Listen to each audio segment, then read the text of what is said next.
Back to a new video. সকলে কেমন আছো? আশা করি সকলে খুব ভালো আছো, আর আমি তো ভীষণ ভালো আছি। নিশ্চয়ই ভিডিওটা দেখে বুঝতেই পারছো, শর্টস অনেকদিন আগে চলে এসছে।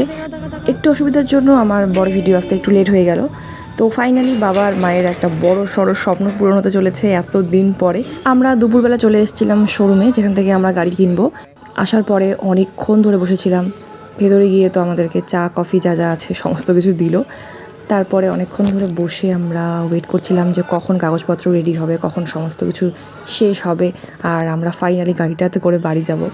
অনেক দিনের একটা ইচ্ছে ছিল যে একটা বাড়ি হবে, একটা গাড়ি হবে। তো ফাইনালি বাড়িটা তো কমপ্লিট হলো, যা হওয়ার। এখন গাড়িটার পালা। কী গাড়ি কিনবো বুঝতে পারছিলাম না। তারপরে একটা গাড়ি পছন্দ হলো, সেটা আবার ক্যান্সেল করে এই গাড়িটা পছন্দ হলো।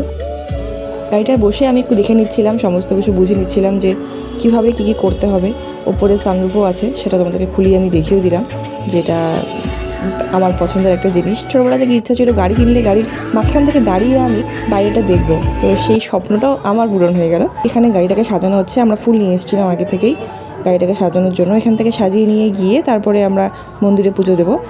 সেই কাজটাই শোরুমের দাদারা করে দিচ্ছে খুব ভালোভাবেই। ভেতরে অনেকক্ষণ থেকে বসে থাকতে দেখতে আর ভালো লাগছিল না, তো এখানে বাবা আবার কাগজপত্রগুলো বুঝে নিচ্ছিল, মামা ছিল সাথে। আর সবথেকে বড় কথা হলো যে আমাদের নিজেদের লোকের হাত দিয়ে গাড়ির ডেলিভারি হলো, সেটা আরেকটা আনন্দের জায়গা। তো বাবা এখানে সমস্ত কিছু দেখে নিচ্ছিল যে গাড়ির একটা জিনিস খোলা আছে কিনা বা আরও কিছু ঠিকঠাক করতে হবে কিনা। আর আমাদের এতটাই বিরক্ত লাগছিল যে দুপুরবেলা এসেছিলাম, সেখান থেকে রাত হয়ে গেল। ফাইনালি এখন গাড়িটা ডেলিভারি আমাদেরকে দেবে, তার আগে আবার কাগজপত্র বুঝিয়ে দিচ্ছিল বাবাকে। আর এখন সেই মুহূর্ত।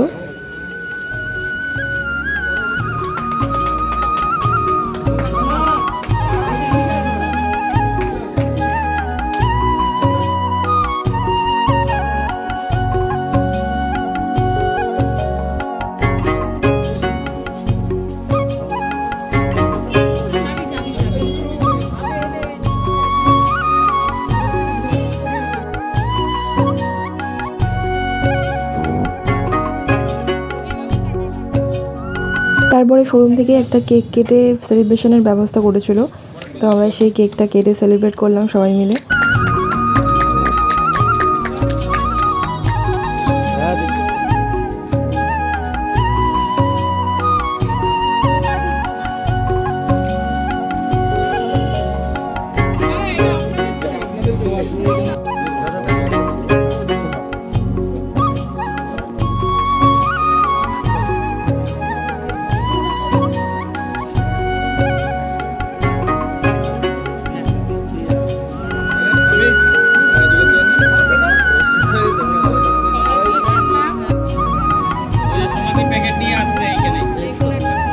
ফাইনালি গাড়িটা এখন থেকে আমাদের। আর সবথেকে বড় কথা যেটা হলো যে বিশ্বাসই করতে পারছি না যে সেই স্বপ্নটা পূরণ হয়ে গেল। তারপরে প্রথমেই বাবা গাড়িটাকে স্টার্ট দিল।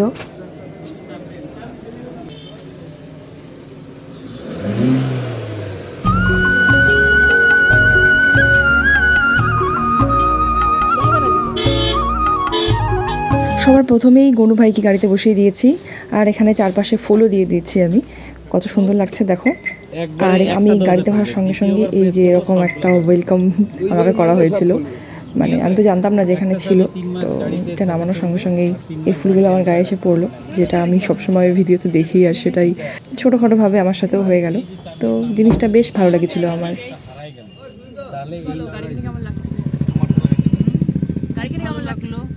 অনেক দিনের স্বপ্ন ছিল একটা গাড়ি কিনবো, আজ স্বপ্ন পূরণ হলো। কেমন লাগতেছে নতুন গাড়ি তোমার? আর কি, আর জীবনের সার্থক শেষ ভাবনা পূর্ণ হলো। ঠিক আছে, তোমাদের বিলকুল লাগাতো। আসলে স্বপ্ন পূরণ হলে যা হয় আর কি, বাবা মা পুরো মানে ইমোশন হয়ে গেছিলো। আমরা এখন যাচ্ছি মন্দিরে গাড়িটাকে পুজো দেওয়ার জন্য, আর আমরা একজন ড্রাইভার কাকুকে সঙ্গে করে নিয়েই গেছিলাম। যেহেতু মদনমোহন বাড়ি বন্ধ ছিল, তার জন্য গজেন্দ্রনাথ মন্দিরে আমরা নিয়ে এসেছি গাড়িটাকে পুজো দেওয়ার জন্য। এখানেও খুব ভালোভাবে পুজো দেয়। আর তারপরে আমি চলে এলাম এখানে একটা মিষ্টির দোকানে, সেখানে সন্দেশ নিয়ে 2 প্রকারের সন্দেশ আমি একসাথে নিয়ে এখন যাব পুজো দেওয়ার জন্য।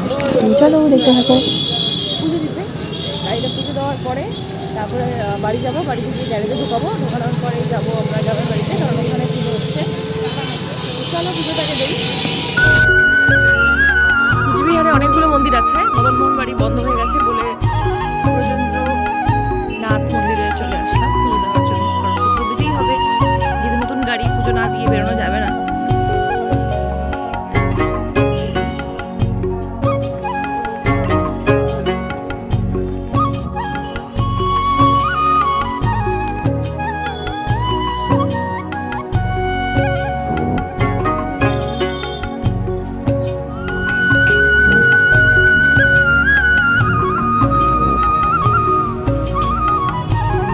প্রথমে গিয়েই সমস্ত কিছু জোগাড় করে সমস্ত ঠাকুরগুলোকে ধূপ দেখিয়ে নিলাম, আর তারপরে শুরু হয়ে গেল আমাদের গাড়ি পুজো।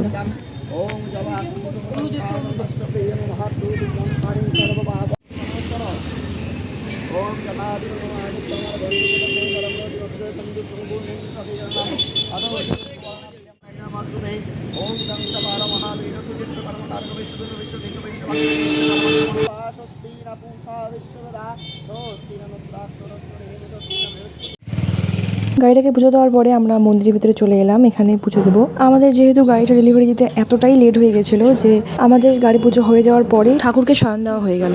মা প্রসাদ দিল, প্রসাদ খেয়ে এখন যাব বাড়িতে গাড়িটাকে গ্যারেজে ঢুকিয়ে একটুখানি রেখে তারপরে আমরা গায়ের বাড়ির দিকে রওনা দেবো।